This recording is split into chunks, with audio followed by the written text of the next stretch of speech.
poluição, desmatamento, aumento da temperatura. Não importa, seja de forma direta ou não, as mudanças climáticas e ambientais, iniciadas ou agravadas pela ação do homem, trazem inúmeros prejuízos para a biosfera terrestre. Um dos efeitos indiretos que já é observado é a possível expansão das áreas de transmissão de doenças vetoriais. Esse inseto que você está vendo agora mede de 1 a 3 milímetros de comprimento. O nome científico é bem pomposo, Lutzomia longipapis, mas talvez você o conheça como birigui, tatuquirais, cangalha ou mosquito-palha. Apesar do tamanho, ele é o vetor de uma das principais doenças endêmicas de caráter zoonótico presentes no Brasil, a leishmaniose visceral. Também conhecida como calazar, a leishmaniose visceral é uma zoonose causada pelo protozoário Leishmania chagas, que infecta alguns vertebrados, os transformando em reservatórios. A fêmea do mosquito-palha, o Lutzomia longipapis, no ato de se alimentar de um reservatório, contrai o protozoário e o repassa na sua próxima alimentação, que pode ser em cães, raposas, alguns sinantrópicos e nós. A doença não é nova, mas ainda desafia a saúde pública brasileira. Apesar de curável em humanos e controlada em cães, por acometer a população mais pobre, não desperta grandes iniciativas para investimento em pesquisas, medicamentos e políticas de controle. Faz parte do grupo de doenças negligenciadas. Essa negligência, somada a fatores ambientais, fizeram com que essa enfermidade, muito associada a áreas rurais e pobres, alcançasse os grandes centros. Algumas mudanças ambientais, juntamente com a urbanização mal planejada, causou alterações no perfil epidemiológico do calazar. O desmatamento acaba empobrecendo a biodiversidade do habitat natural do flebótomo. Animais que antes eram fonte de alimento para o vetor diminuem, e logo, cães e humanos são alvos mais fáceis. Segundo o IPEA, a cada 1% de área desmatada de um município, há um aumento de 8 a 9% dos casos de leishmanioses. O desenvolvimento do vetor, que é em matéria orgânica, também é prejudicado pelo desflorestamento. Assim, os depósitos irregulares de lixo e saneamento precário se mostram alternativas para a proliferação do inseto. Essas condições são facilmente encontradas, por exemplo, em periferias, e essas, pela expansão urbana, não estão distantes dos centros como antigamente. Animais sinantrópicos, que também se aproveitam desse descaso, se somam aos cães como possíveis reservatórios. Além do desmatamento, mudanças no clima, como o constante aumento da temperatura média do planeta, podem ter influência sobre alguns vetores e, consequentemente, sobre as doenças correspondentes. Estudos apontam que mosquitos podem diminuir em até 1 dia e meio seu tempo de desenvolvimento, do ovo ao indivíduo adulto, quando aumentar a temperatura em 2 graus Celsius. Isso pode resultar no aumento da população do vetor e na incidência da doença.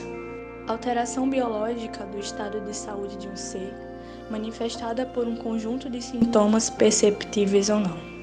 Essas são as doenças. Segundo a Organização Mundial de Sanidade Animal, 75% das doenças infecciosas emergentes em humanos, incluindo ebola, HIV e influenza, têm origem animal. E de 5 novas doenças humanas que aparecem todos os anos, 3 são de origem animal. Em meio a toda essa problemática, um profissional se destaca, levando consigo os conceitos de saúde única. O médico veterinário ele contribui como linha de frente para a saúde ambiental, animal e humana. Portanto, é de suma importância o papel desses profissionais no combate à leishmaniose visceral, seja por meio da educação das massas, manejo de fauna sinantrópica e animais abandonados de rua, ou ao desenvolvimento de programas zoossanitários. Não importa, o médico veterinário ele tem função ativa em garantir a sustentabilidade ambiental no nosso planeta. No entanto, o quadro que nos deparamos atualmente é muito triste. Como o tratamento da doença em cães é muito caro e a vacinação ainda fora de questão, o veterinário ele fica de mãos atadas quando se trata de casos de leishmaniose canina. No Brasil, não existem remédios nem vacinas que possam combatê-la, e remédios utilizados em humanos são de uso proibido em cachorros, dado o risco do fortalecimento do protozoário. Dito isso, na maioria das vezes, o destino do cão infectado, seja ele vindo de uma família ou vindo das ruas, é a eutanásia. Esse procedimento já é comumente utilizado como forma de controle público de Kala-Azar. O cenário do combate ao Kala-Azar no nosso país ainda é preocupante. O médico veterinário Alexandre Iris Leite, especialista em saúde pública e gestão em saúde, comenta um pouco acerca do assunto. A leishmaniose visceral, por muitos anos, foi considerada uma doença que acometia somente o nordeste de nosso país. Porém, com o passar dos anos, o Kala-Azar foi se urbanizando cada vez mais até alcançar os grandes centros.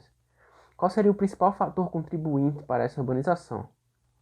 As medidas adotadas atualmente no Brasil para o combate do Kala-Azar são suficientes para a interrupção da expansão geográfica dessa doença? Então, são duas perguntas aqui. A primeira: qual é o principal fator para a urbanização do Kala-Azar? Ora, o êxodo rural. A população que sai do rural para o urbano, como a gente sabe, a doença, ela historicamente, ela é de origem rural, e a população saía do rural para o urbano, levando consigo seus hábitos, seus costumes e seus animais. Com isso, os cães infectados iriam para as cidades, principalmente para as periferias, para o periurbano, e lá também o mosquito foi se adaptando. Por quê? Porque com o desmatamento, a questão ambiental, a questão ecológica, com o desmatamento, as cidades também foram avançando até o rural, até o campo. Nisso, o mosquito também se adaptou no periurbano, no peridomicílio. Tá? E por isso que a leishmaniose visceral ou Kala-Azar, ela se urbanizou, ela saiu do campo para a cidade, e hoje a maioria do número de casos de Kala-Azar no país se encontra nos centros urbanos. A segunda pergunta é, com relação às medidas adotadas no Brasil, se são suficientes para a interrupção da expansão da doença. Ainda não. Precisa-se fazer mais. Por quê? Para se controlar essa importante doença, tem que agir no tripé. Agir aonde? No controle do reservatório canino, que é a vigilância do reservatório, no controle do mosquito transmissor, que é o controle vetorial, a vigilância entomológica, vigiar por onde estão esses vetores, qual a dispersão, qual a concentração populacional, em que época do ano mais existe o vetor, né? E a vigilância dos casos humanos. Então tem que agir nesse tripé, tá? Nessas três vigilâncias para que haja o controle. E além disso, o que é a base do controle de qualquer enfermidade é a questão da educação em saúde e educação ambiental. Porque a leishmaniose visceral está diretamente ligada ao ambiente, à ecologia daquele ambiente e daquele território. O Kala-Azar é uma doença imunossupressora, o que faz com que a pessoa infectada fique extremamente suscetível a outras infecções. Além do HIV, há algum outro tipo de co-infecção relacionado ao Kala-Azar?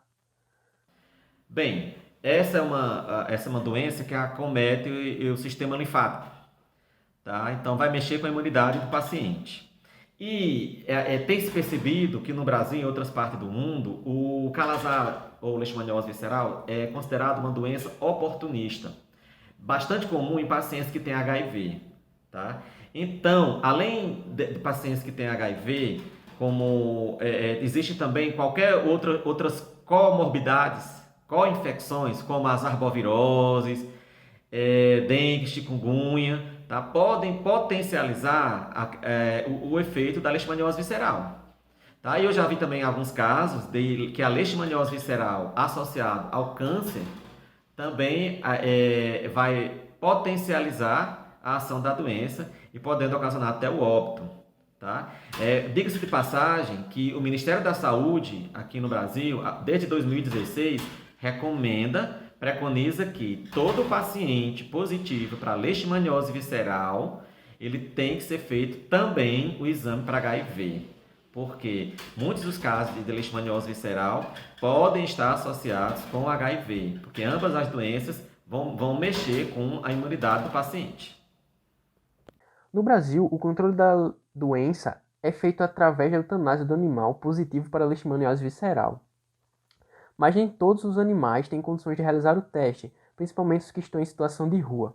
Além disso, tanto os portadores sintomáticos quanto os assintomáticos são capazes de transmitir a doença. Em vista disso, quais ações já estão sendo feitas ou podem ser realizadas para diminuir o número de casos em especial nas áreas endêmicas da leishmaniose visceral. Bem, uma das medidas para o controle da leishmaniose visceral nos cães ainda é a eutanásia. Porque só recentemente que a droga utilizada para o tratamento da leishmaniose visceral em cães, ela foi liberada pelo Ministério da Agricultura. Tá? Mas nem todos os casos são passíveis de tratamento. E é um tratamento considerado caro. Nem todo tutor tem condição de tratar o seu animal. Então, para o Ministério da Saúde, como medida de saúde pública, a eutanásia ainda é uma dessas medidas para o controle da leishmaniose visceral. E como foi colocado aqui, os animais de rua para os animais de rua fica difícil fazer um acompanhamento, saber quem está positivo ou não.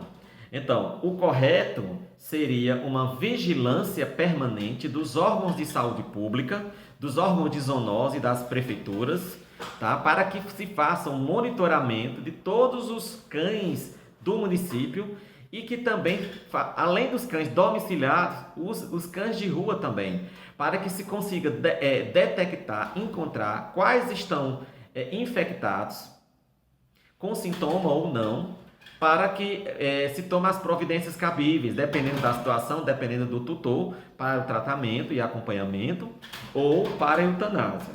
E além disso, como eu já falei anteriormente, outra medida que é a base de controle de qualquer doença é a questão da educação ambiental, da educação em saúde. Limpeza dos terrenos baldios, uma parceria da Secretaria de Saúde com a Secretaria de Limpeza Pública, de Obras e Urbanismo, para que haja limpeza, né?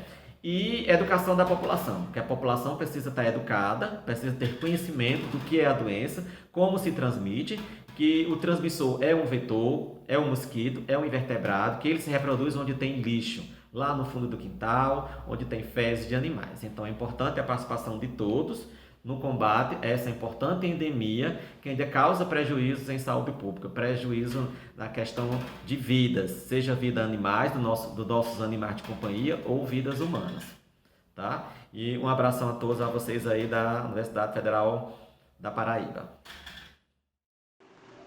As ações antrópicas, que geram degradação e esgotamento do meio ambiente, facilitam o surgimento de novas doenças que afetam a saúde humana e de outros seres vivos. É muito importante, se tratando de zoonoses e doenças vetoriais, tratar do problema desde a sua base, pautado nos conceitos de One World e One Health, ou seja, vínculo entre saúde animal, ambiental e humana. No âmbito das políticas públicas, soluções como o resgate de cachorros de rua são imprescindíveis, pois são grandes transmissores de doenças de interesse médico-sanitário. Tratá-los e colocá-los para adoção, além de os equiparem com coleiras impregnadas com deltametrina em porcentagem 4%, principalmente em áreas de transmissão. Além disso, campanhas públicas pautadas em educação ambiental e informes sobre o que é a leishmaniose visceral e os cuidados a serem tomados sobre o vetor. Uso de repelentes, telas em janelas e mosqueteiros, evitar passear com cães no período da noite, higienização da casa e quintal, tomando cuidado com os materiais orgânicos que influenciam na reprodução do flebótomo. É importante também o descarte correto do lixo, visto que os lixões a céu aberto facilitam a reprodução do vetor. De forma simples, o controle do vetor só será eficaz com medidas de limpeza urbana. Eliminação de resíduos orgânicos, eliminação de fontes de umidade, por exemplo. Investimento em ciência também é algo imprescindível quando se fala de calazar, visto que é uma doença que ainda não possui cura em cães, apenas métodos de controle parasitário. Pesquisas nessa área podem trazer avanços como a criação de vacina de dose única com o fim de barateá-la. O profissional da medicina veterinária também necessita ter alguns cuidados, fazendo uso de telas de malha fina para impedir o contato do mosquito com cães em canis de residência, pet shops, clínicas, abrigos de animais, entre outros.